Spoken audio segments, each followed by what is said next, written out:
Good evening. My name is Rashida Phillips. I'm the executive director here at the American Jazz Museum. Such a pleasure to be joined this evening by two wonderfully talented dancers at the Kansas City Ballet. This is the Kansas City Ballet's Dancer Chats program, which is a new community engagement and education series designed to engage the broader public with professional dancers from the Kansas City Ballet. It really gives us an opportunity on the public side to get to know these dancers better. I think we get so excited and delighted by their performances on stage, but who are they kind of behind the scenes? What is their everyday life like? What in their backgrounds has really brought them to this point? So I'm just excited to put forward this conversation with two very talented dancers, Amaya Rodriguez, who joined the Kansas City Ballet in 2016, and Javier Morales, who joined the Kansas City Ballet in 2017. How are you both? Super exciting. Hi, everyone. Well, if you notice, I've got Dizzy Gillespie over my shoulder. You know, he's not only as kind of a patron saint for me and being a fantastic jazz trumpeter, but, you know, music like the Manteca Suite, he helped put together, worked with artists like Chana Pozo. So on the jazz side, Afro-Cuban music is really core to our idiom, and we celebrate that music here sometimes at our museum and in our jazz club. But over to the dancers, because jazz would be nothing without the dancers. And so I'd like to hear a little bit more from both of you about your life, about your professional career, kind of the choices that you made along the way. And let's start with your childhood. What was it like growing up in Cuba? Wow, Amaya, you can go first. Well, I was born in Cuba, and I made my career at the school. And then with 9 years old, I started with the Ballet National of Cuba when I had my amazing years with them. I was part of the Corps de Ballet, of the Solis, Corifeo, principal dancer, and first dancer. So I could say that I made my whole career with under the direction Alicia Alonso. Hopefully everyone know about her. She was an amazing dancer, not just in Cuba, even international. And that was a really, really good experience for me because by her side, I grew up, I learned a lot. And that was that ballerina, when you are a child, you say, oh, I wanna be like her. I wanna dancing like her. So she was for me like a mother. She was for me my inspiration, I could say.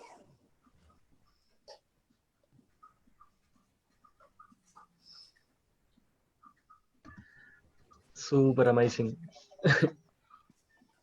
So I can say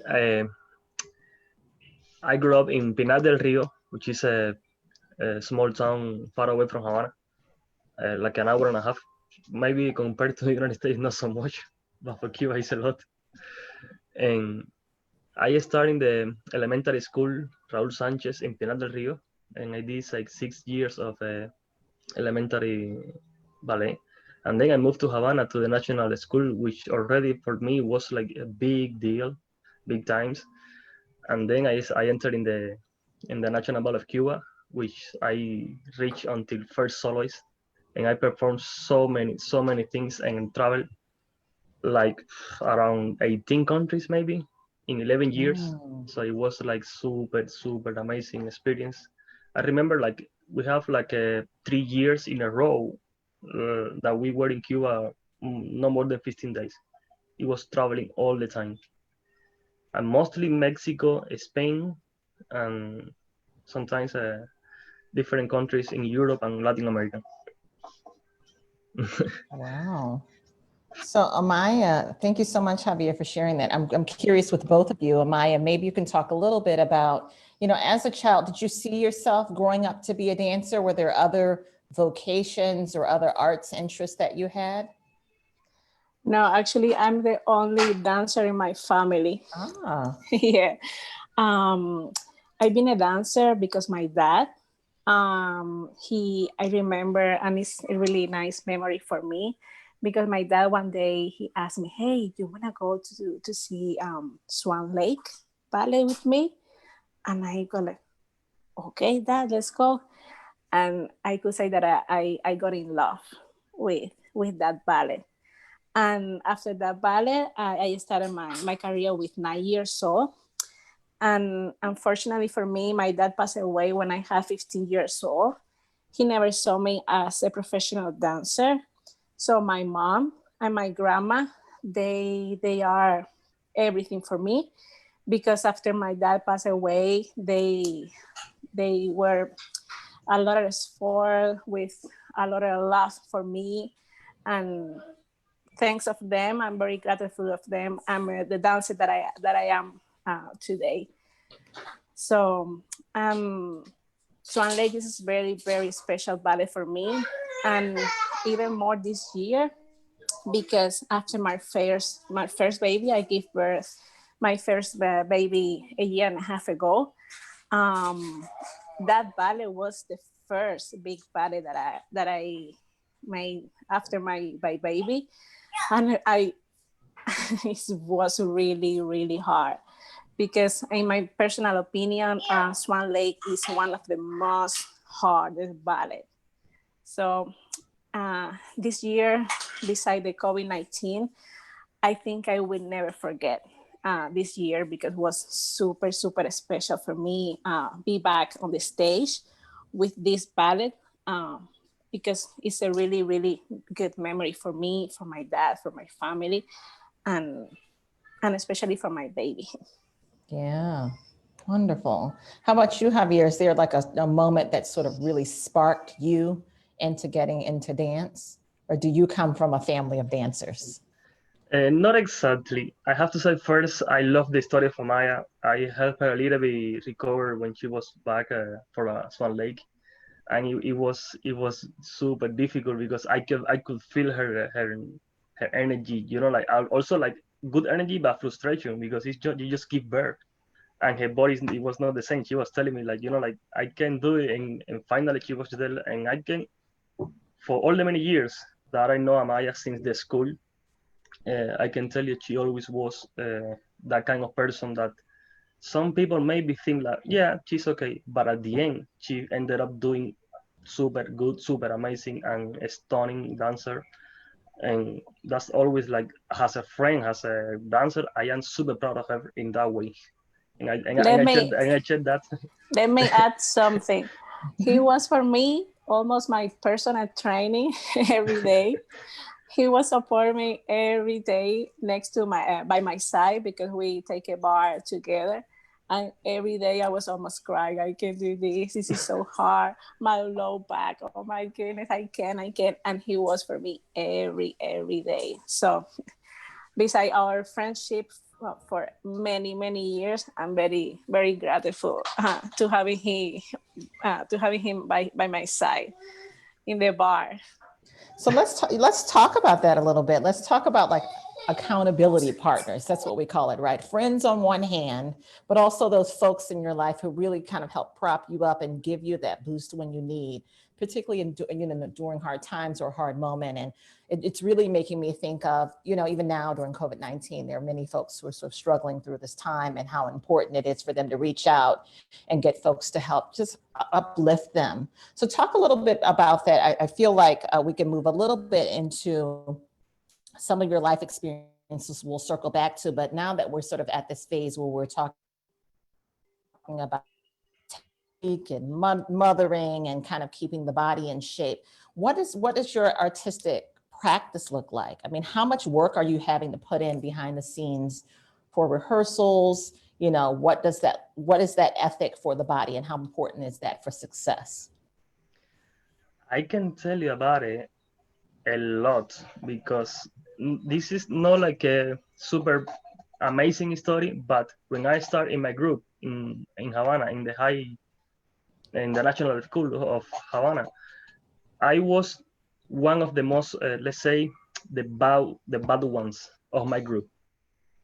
And I worked so hard to be one of the best one. I never was the best one, but I improved almost more than anyone. You know, if I was here and everyone was here, I improve at the same level than anyone. But like hardworking and throughout my life, I have been like so many injuries and I have to recover so many times. And even coming here to United States, it was not easy, the transition, the training. And I have so many friends and dancers that at some point they were like so support with us in general that like there is, I don't know, they support, it was like unconditional compassion and love in many ways, because there was no doubt, you know. So you feel tired, you feel frustrated, you feel that you can do anymore, you just want to give up and do something different. But they was like, okay, don't worry, today a little bit, tomorrow a little more, and just slowly, step by step. And we did it. And for those people that are struggling, you can do it, because it's not impossible. We all can do it. We all did it. Some people did already, and they didn't. I swear they don't know how strong they were until they did it. I don't know if that makes sense. We don't It know how does. strong we are until we do something. But we listen that voice like, this is hard, this is impossible, this is, you can do it. You know, like, and just go for it, because yeah. And we have like many gymnastic friends, dancers, all dancers, and at some point all of them help us in many ways to improve our body, or not just our body. To me, it's more like a mindset of working hard, improve in many ways in our life. I think that's important to note because, you know, sometimes the most talented folks or people that we think are the most talented are not always the most successful, right? I mean, it really is something to say about putting really a lot of passion and hard work into your craft and, you know, perfecting it in many ways. And really utilizing that work practice, that work ethic to push forward. How about you, Amaya? I think mothering is maybe the biggest dance routine of all, being a mother myself. So what is that balance like for those who are mothers or those who have other sort of responsibilities? What is that balance like to be a professional dancer, but yet to be a mother? You know, there is something curious because after being a mom, I feel stronger. I feel like I can do everything, no matter how, no matter if I'm so tired. Because, you know, having a baby, you can wake up 3-4 times or even not asleep at all throughout the whole night. And it's incredible when I get into the studio, I'm like, I'm a new person, I'm a new dancer. Just let's begin the day. And I'm trying to forget how much sore I am, and just enjoy my day, enjoy my director, enjoy every opportunity to dancing. So easy is not easy a lot, but I'm very happy to be a mom and at the same time be part of the Kansas City Ballet. What about you have a son, correct? So what about him? Is he a dancer? Do you dance with him around the household? Actually, yes, almost. He's running, walking, he's crazy. And I think a few times I saw him in high releve, like not on point, but high releve. You're, oh my goodness, you want to be a dancer? No, no, no, no, because it's a really hard career. And I sometimes I say, well, we'll see if you want to be a dancer or no. But he's cute. I saw him sometimes in high releve, walking so cute, or dancing, but. Javier, what about you? I know that Amaya had mentioned Alicia Lonsana as being a huge influence there in Cuba. Do you have folks that you look up to who you really modeled your career after, inspired you? Wait, I have a huge long list that if I start, I swear I'm never gonna finish. But starting with my teacher from school, Adria Velasquez, I am really a dancer thanks to her. She, let's say, I was like a brute rock of nothingness, and she created a dancer from that. So she worked so hard with me, and it was really incredible. But not just her, like Ramona de Sa from the school, amazing teacher, Marta Iris, Alicia Alonso in the company. I mean, what can you say more than her entire career? And many times she sat in front of us explaining small details about our artistic expression. And you can see even at that age, even blind, so many details of what she was saying, how to do it, the expression of the hand. It was really impressive, actually. And I have the blessed to dance with Carlos Acosta, Jose Manuel Carreño, Rolando Sarabia, and so many dancers that I mean, even one of my favorite ever is Mikhail Baryshnikov, and he went to Cuba, and we took a picture of him, and I couldn't believe what to me Baryshnikov in the stage, it was like a huge star, like shining, and he was like smaller than me as a person, and I was like, it's more like a tiny man, but because you can see in the stage that huge will and a stronger character dancing, it was really amazing. And also like two amazing dancers that helped me a lot, Lorna Feijó and Nelson Madrigal. They were the principals in Boston Ballet, and now they are in Houston, and they helped me like so much in many ways that I can't explain. And like I said, I mean, even now the list I never gonna end, because I really appreciate at any point so people tell you exactly what you need, and that is important. That's count. That's have value, and that's, I mean, it's something that it's not just the teacher that tell you how to move, how to, no, it's just exactly what someone need tell you what you need to hear in the precisely moment. That is super amazing. Amaya, I'm curious if you ever had a point, particularly in your younger years or as your start as a new dancer, if you just wanted to give up. We all kind of get to those points where we're super excited about what we're doing, but then we're working hard, we're sweating, there are moments that feel, the adversity is hard. Was there a point you felt like that this career was maybe too much, or maybe it was unachievable for you? And how did you, if so, how did you move past that?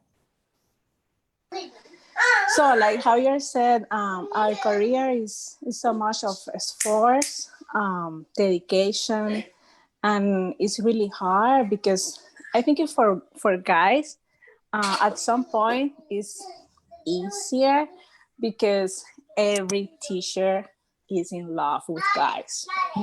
I think for us, every single ballet is harder. We have to dance even huge more than him. Sometimes we are making ready for the performance, point shoes on, hair, dress, makeup, and they are in the dressing room playing or listening music, relaxing. Or, hey guys, come up. No, I have time. So our life, sincerely, is harder, even harder.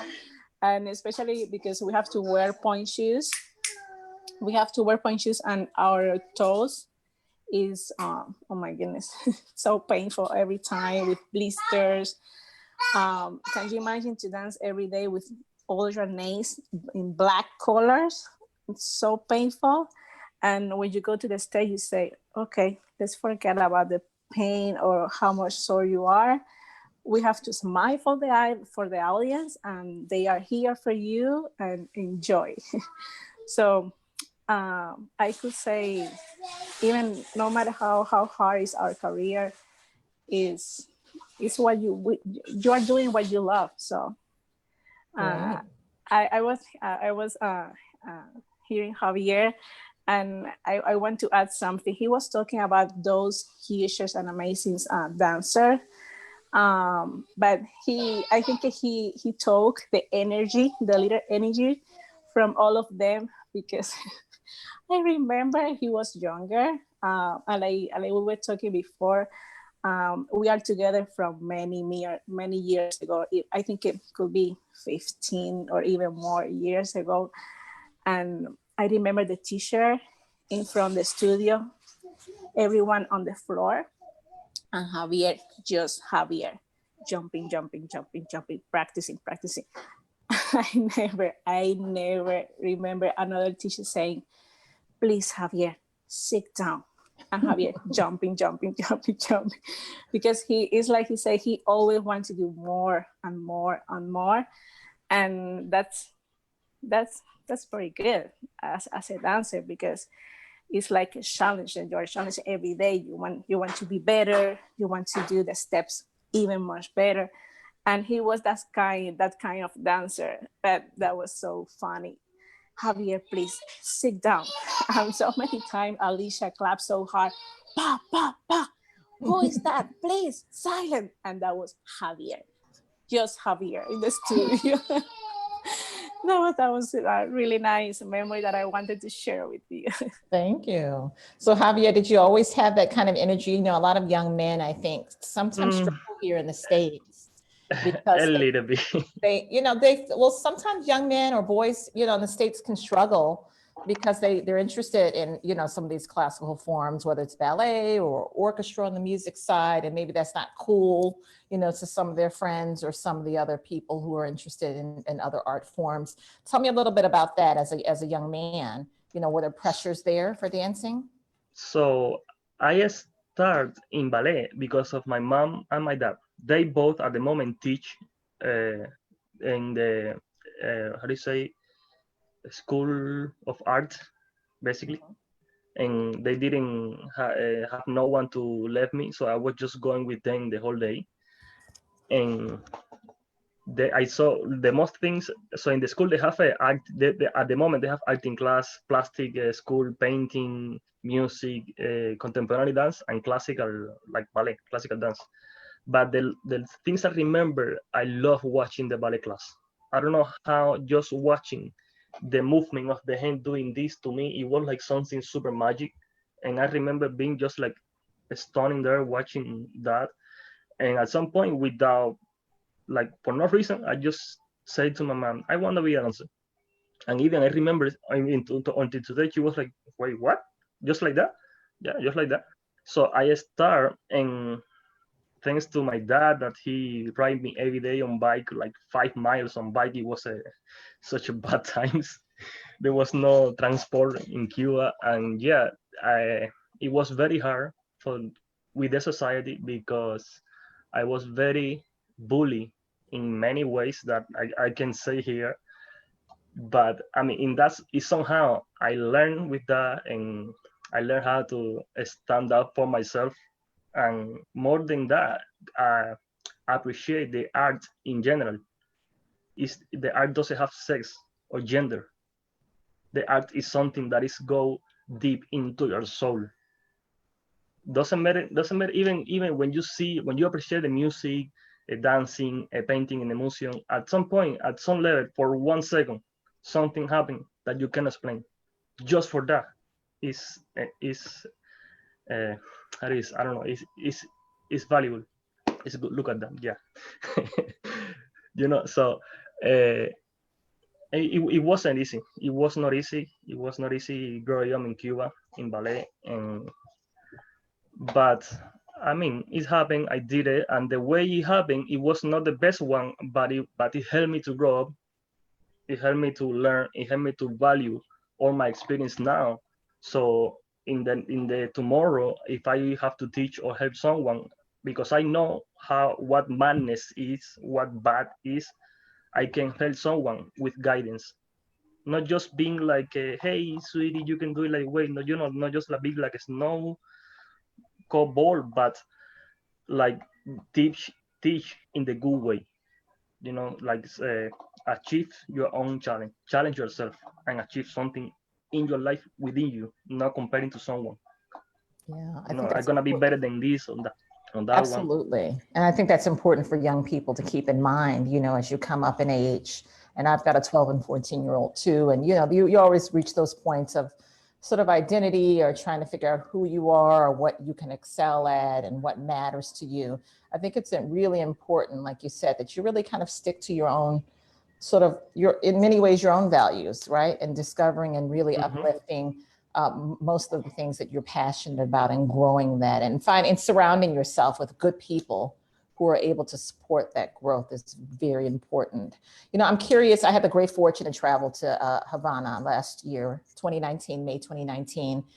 You know, it's a memorable trip for many reasons, but one of the sort of pieces that I was so impressed with and that still, you know, I think of today is that how vibrant the community was, right? The arts there are really alive, and you see that throughout the expressions of visual art and performance art. And, you know, there's so many other influences and kind of different interactions of cultures, if you will, and particularly with Afro-Cubism or Cubanism, there's a combination in the dance world, right? There's different art forms in that world that you explore. I'm curious with both of you, have you had any experience or any opportunities to dance other art forms and combine some of those art forms with ballet? Amaya, you want to start? No, go you first. So one of the amazing things that I loved in Cuba has part of the Cuban program that we learn in the National Ballet of School is the folklore. So we receive class for sometimes 1 year, sometimes year and a half, but also combined with modern and contemporary. It was the folklore, the Afro-Cuban dance, and we have all the huge team playing the tumbadoras and the timba, the clave, and it was such a crazy moment because it was like releasing, but it was so hard, so hard. I remember the teacher put me in front of the bar to move like, so I had to move my back like that, very swiftly, because one of the orichas dance that I couldn't do like that waving thing. It was so hard, but it was happened the same to me. For me, that was really, really hard. And we have live music, and that was you feel your heart shaking because that hard music, you want to try, you can do that, and you want to move with the music. That was hard. I'm not really good at that. Actually, you say you went to Havana. I don't know if you have the opportunity to listen batas on live, the huge sideways tumbas. I don't know, drums. So I don't know. I'm not sure. So that they have like 3 of them, one huge one, another middle one, another small one. When those things start to play, literally the rhythm took you over. Yes, I did. That's right. I did. That is just pure Africanisms in the Cuban culture. Right. And that is like something, I mean, a lot of readings in the Cuban, in this early 20th century and later on, it was part of the African culture. And those classes in the school, I mean, it was like such a release, but also we struggled so much. A lot of people like were so afraid of the teacher because they were like super hard with us. Because I mean, the real Afro-Cuban dance is not easy at all. We know the steps and we can dance. It's not. I can tell you everything, but it's not the same. We can, for example, rumba is one of the most difficult things I ever seen in my life. And the rhythm is not just hard, it's just like you have to dance on the counter count of the music. It's such a weird thing, and it's super difficult, and you have to move your shoulders, your hips, and your body all separately, like you don't have a skeleton. Yeah, I mean, but it was super nice experience. And even regular people from, like they say, the daily life, that they are not dancers, they know some of those dances. You know, the Afro-Cuban religions are still alive in Cuba, and many people practice that, and they pray to the orichas, and they serve like some rituals, and they offer some free party for anyone that is welcome. And they spend, sometimes for some neighborhoods it's super annoying because they play 7 days in a row, day and night music, 24/7. Which is, I mean, it's good because it's part of the culture, but you reach the point like, it's too much. But yeah, so do you feel like, I'm curious with your training around the folkloric style dance, did you feel as if that influenced the ways in which you perform ballet or practice ballet? Do you find yourself kind of utilizing any of those learnings? Oh yes, of course, of course. We had the opportunity that I can't say I am super grateful for that. We worked together with the contemporary dance, the National Contemporary Dance of Havana. Those dancers, they I don't know, they were super, super, super amazing. Those people, they have the body so strong, but also so plastic, so artistic, so incredible.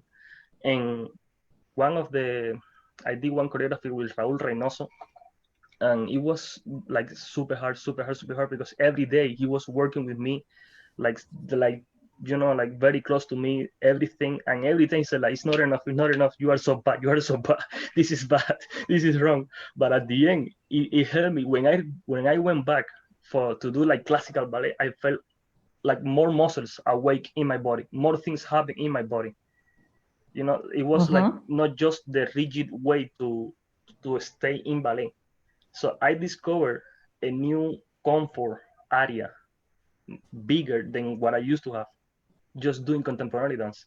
Mm. And I felt one of the things that I felt that we just need guidance on expanding that world.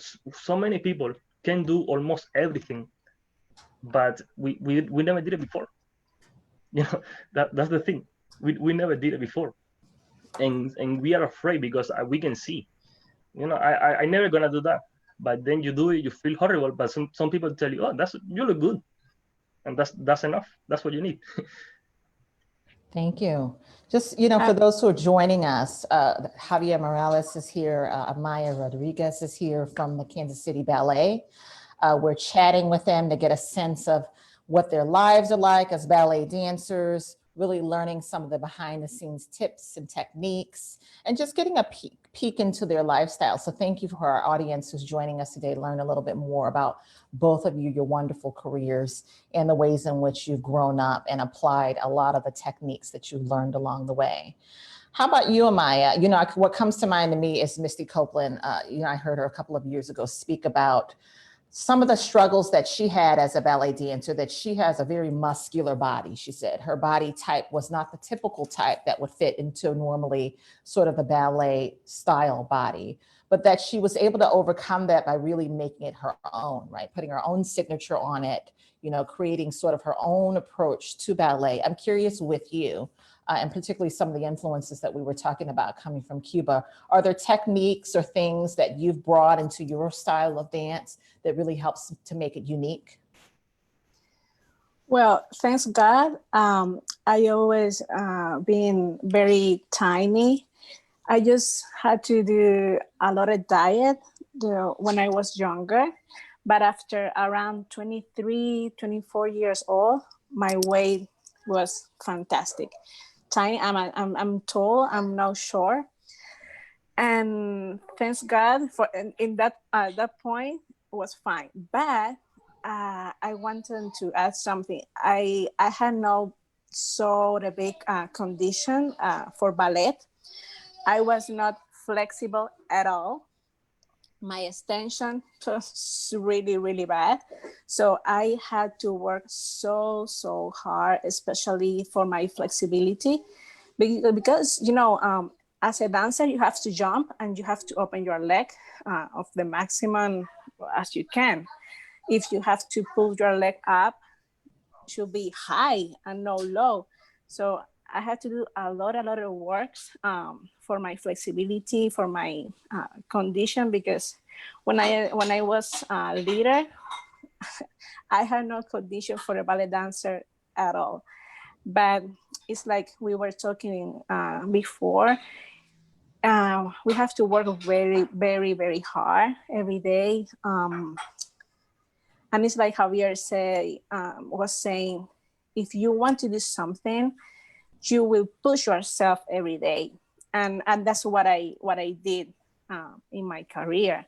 So if my legs was here today, I really wanted my leg a little higher the next day, and it was hard, but I mean, you can do it if you love what are you doing. No matter if you have no condition, you will do it. And the most important for a ballerina is after rehearsal or after performance. We have to care ourselves. And personally, I put ice every single day after rehearsal or the shows, because the ice is like anti-inflammatory. And so many people ask me, do you put ice direct, like ice on your skin? Yes, direct on my skin. That's the best anti-inflammatory ever. No ibuprofen or any pills, water, and nothing. Ice. And you will feel like a new person the next day. Yes, that's incredible, incredible. You have to stretching a lot, because we work for 6 hours every single day, and after a long day, you have to recover your body. And for me, it's work like a magic. Ice and me, we are together. We have like a very close relationship. And trying to rest the night before performance. You have to at least take a bar, really good, like warm up very well, practicing with your point shoes before start, because our career is not too long. A ballerina can dance until, I don't know, 40, 42, 43, if you are lucky, if you don't get any injury before. So that's why, in my personal opinion, we have to care of ourselves very well. And that's why my eyes and I, we are very close friends, because I feel very, very well after my personal treatment at home as a Actually, physiotherapeuta. I can tell you, my skin around my knee is totally immune to ice. I can just be there for longer and it's nothing happening. In the calf, in the quad, not so much, but in the knee, it's just I can be there like for half an hour and literally nothing happened.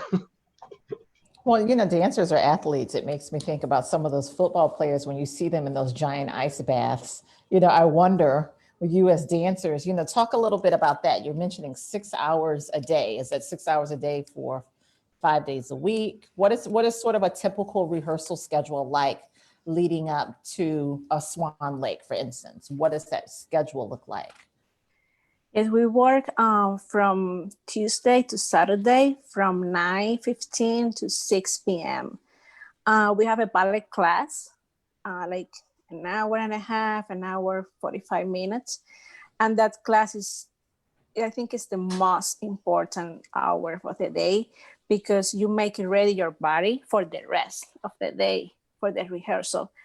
And then we rehearse even separately in different studios. Men can be working together, just women together, and then the next rehearsal we can be working together, boys and girls. We have an hour of lunch from 2 to 3, and then we keep working until 6. And as I was telling you, I told you before, girls on point shoes 6 hours per day.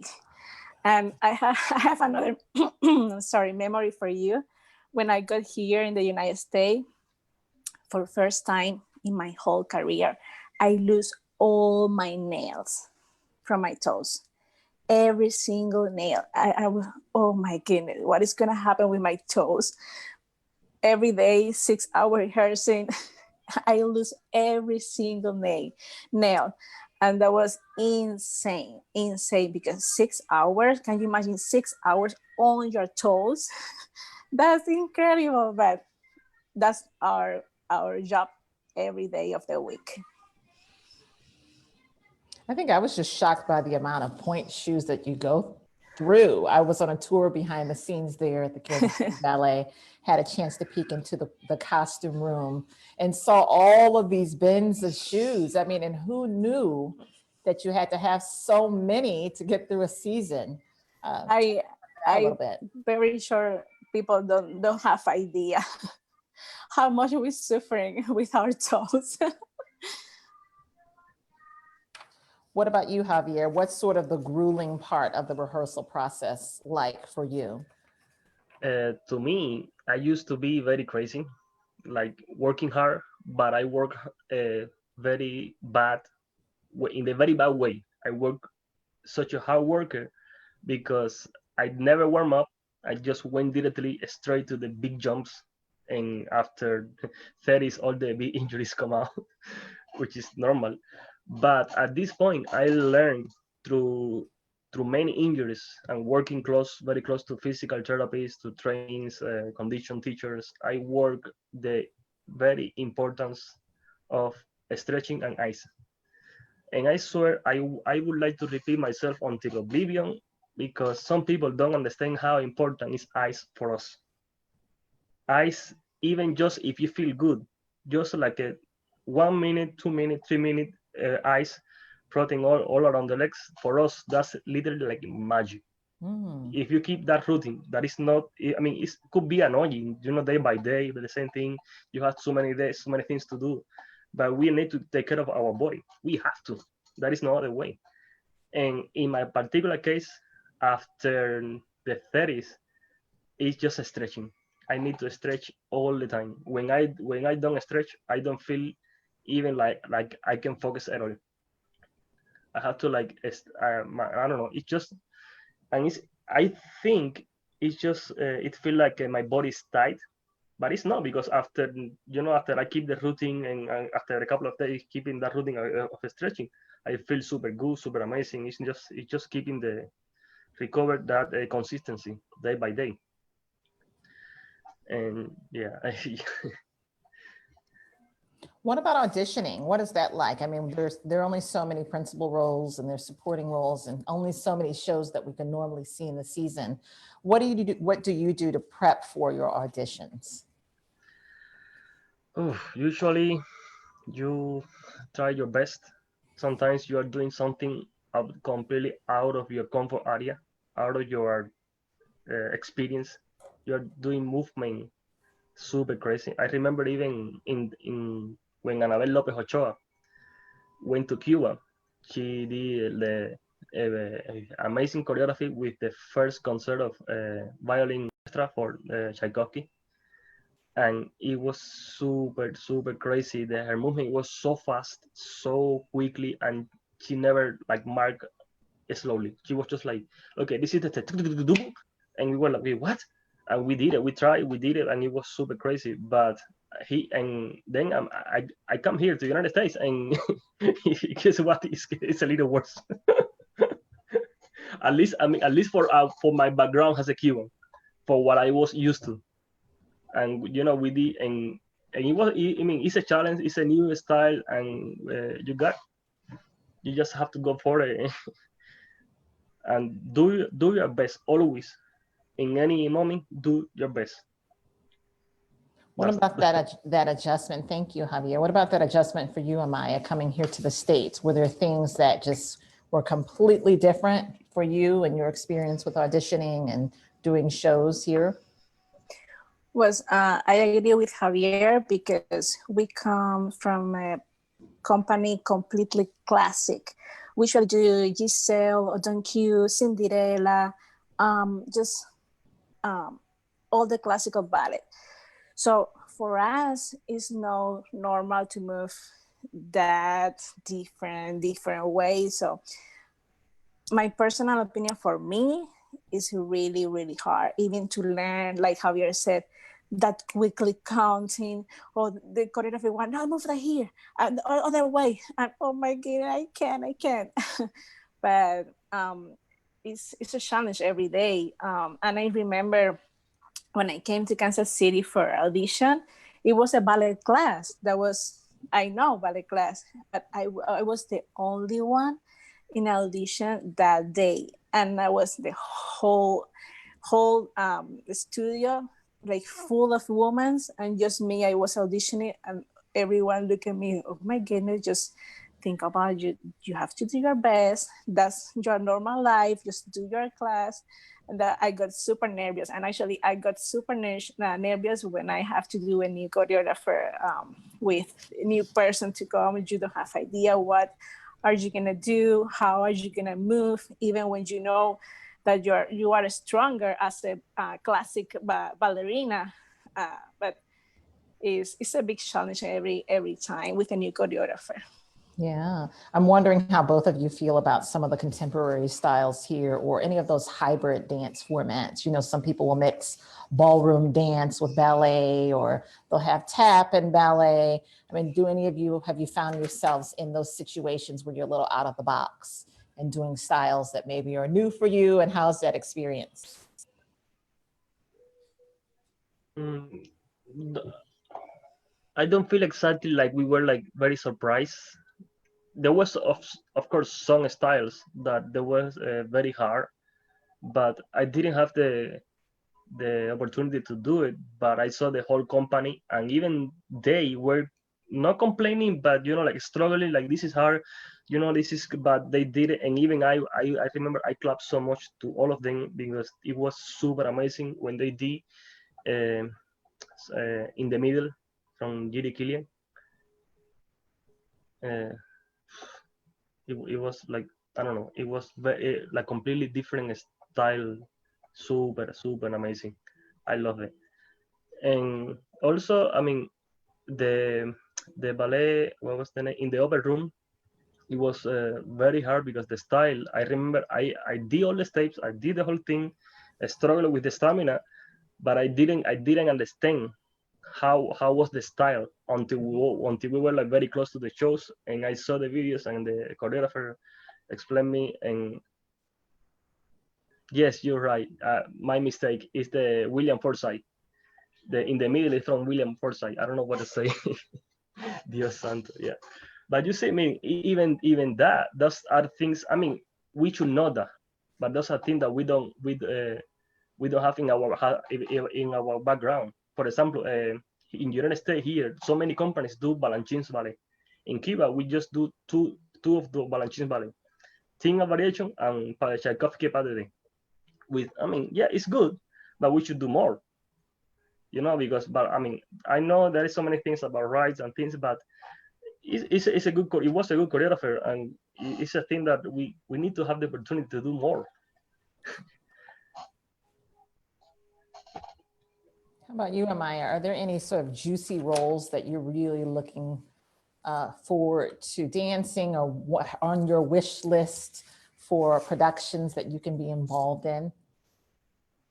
Well, I think I agree with Javier. The first ballet that he was talking, I got so impressed because they had to dance without shoes, and I can imagine dancing without even flat shoes or point shoes. And I think I did like Javier. I've been clapping a lot to all the dancers because that was incredible ballet, incredible job.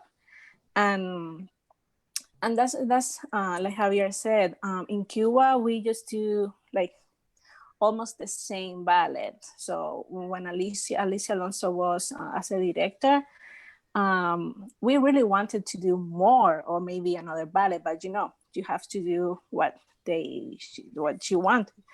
And here in the United States, when we got here, we've been having the opportunity to do a new choreographer, dancing new pieces, and that was really nice because um, even when we got some classes on folklore or dance contemporary in Cuba, it's like we were saying, even if you are not good or you can move like as you wanted, when you go to dance ballet, you feel better, you feel more comfort because those movements. So we at this in some way we are very grateful of other ways to move.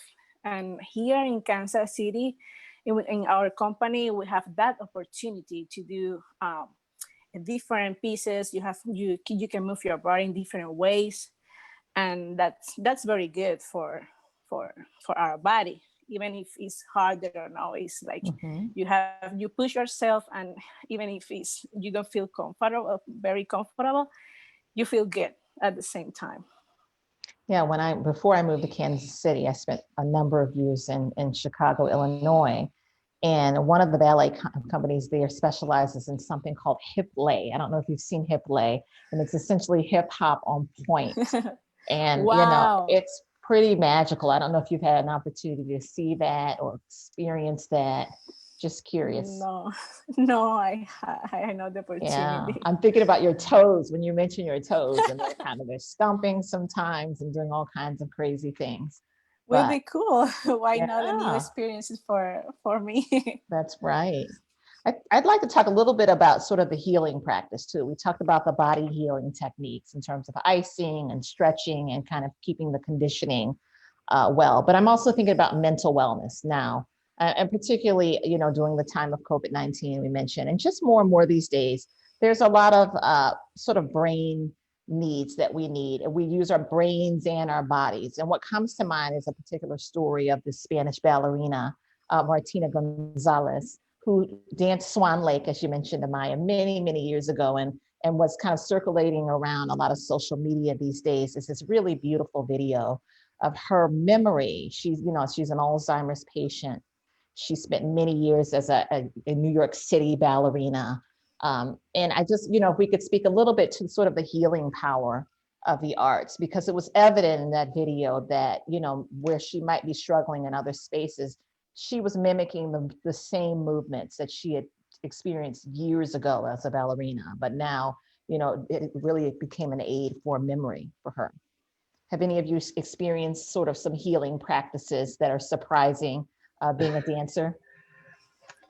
Before that, I have for you a small story that when I entered the company, there was, beside Alicia, there was Josefina Mendez, one of the four dancers. They were called the four jewels of the National Ballet of Cuba because they were like at the top with Alicia, such an amazing teachers and dancers.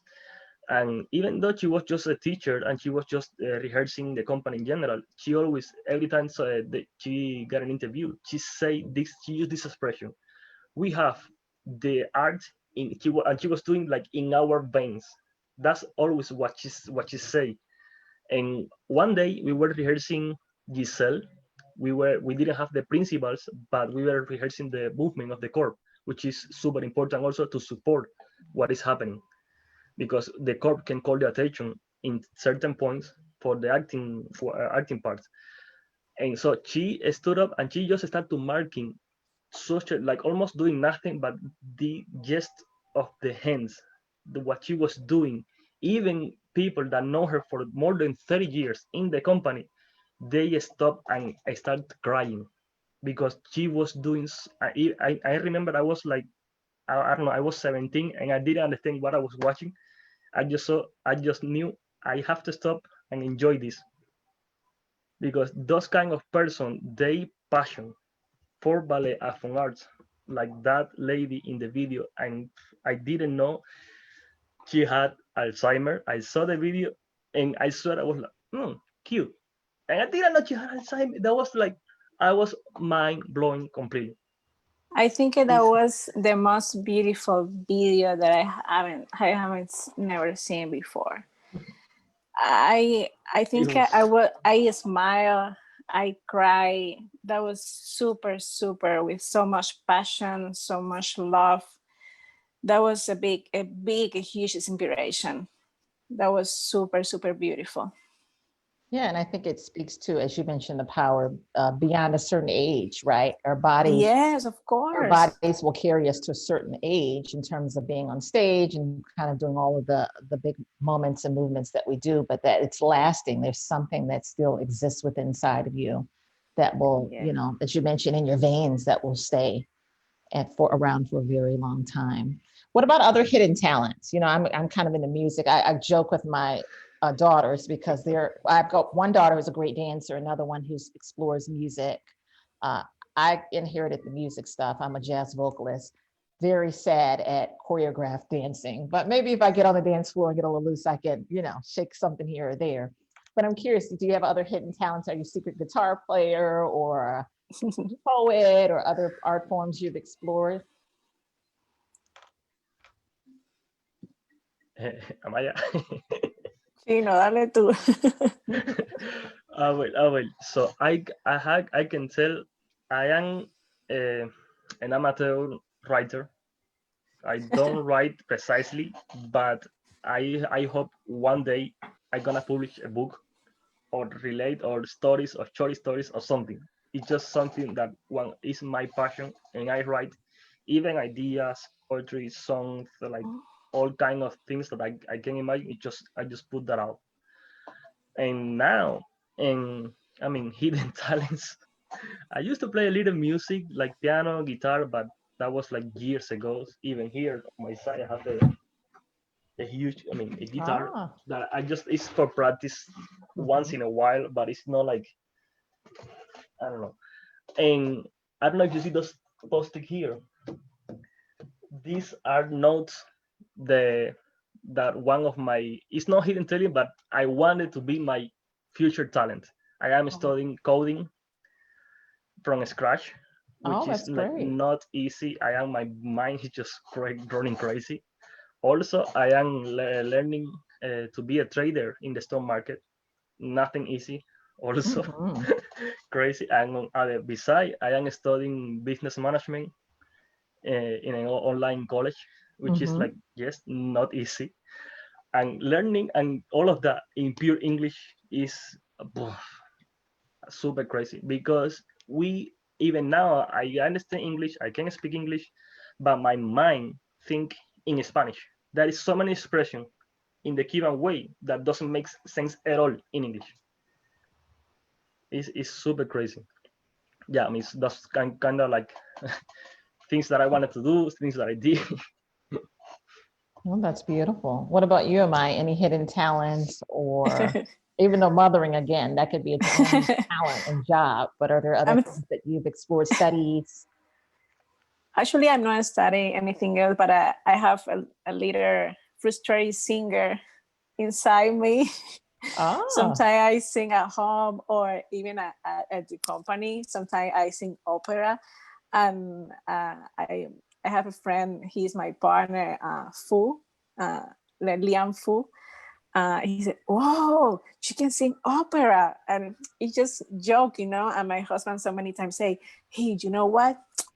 You can be a good singer." Okay, please, honey, no. But I think sometimes I want to sing, or I dream like a singer. thank you so much. I think before we end the day, I just want to make sure that we have just some last words that we can share with particularly young people who are really interested in developing their dance talent and skills. And if there's any words of wisdom that you can leave with youngsters who are growing in their artistic practice. I I would like to tell them more than something physical, like specific about ballet, about mindset. And it's like the past already is gone, is past. Remember that and remember our mistakes in the bad way will not help us at all. Mm, The future is not here, and we're just gonna have a lot of anxiety for what is not here yet. So focus on what you can do, focus on what you have in front of you, and work for it. Work with that. So plan your future, plan your life, but also work hard in the moment now. Because now we are here, but our mind is somewhere. You go somewhere, and then your mind is it's not there. It's in another place. And we are like, and this moment more than I don't know ever is super crazy for everyone. Stay focused, stay strong, stay alive. that's right. That's good life advice. How about you, Amaya? Anything for young folks interested in becoming ballet dancers? Well, I think my experiences, I always had on my mind what I love. If you love ballet, if you love every time that hour when you spend at the studio with the teacher in front of you, just keep working very, very hard and you will do what you love. And it's very important because I think it's 50% from you and 50% from the teacher. So enjoy every single correction, every single note, because they are going to give you their best and you will do your best. Even if you are that bigger dancer, you will do that bigger dancer if you want to. So the most important is here. You love your ballet, you will do the best ballerina or the best dancer. Yeah, I think there's no higher expression Beautiful. than love, right? So even if it's Yes. tough love, it gets you Yeah. through every time. Thank you so much, both of you. Amaya Thank you, you too. Rodriguez, Javier Morales from the Kansas Thank City you. Ballet. These have been the dancer chats. Hopefully you've learned a little more about both of these wonderful dancers. I'm Rashida Phillips. I'm at the American Jazz Museum as the executive director, and we're thrilled to be in conversation with you at the Kansas City Ballet.